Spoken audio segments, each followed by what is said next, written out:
Hello, welcome to Do It Yourself channel. Today I will show you where to find the options and how to turn off adaptive brightness in Samsung Galaxy Z Fold 5. To turn off our adaptive brightness, we have to go to the settings first. So, settings and display options right here. Adaptive brightness is here.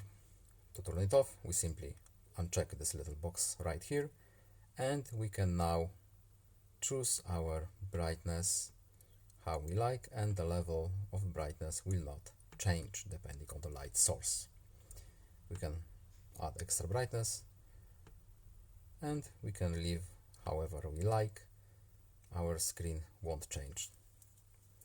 That's all. I hope this video was helpful to you. Please leave a like and subscribe. Have a nice day and see you in the next video. Goodbye.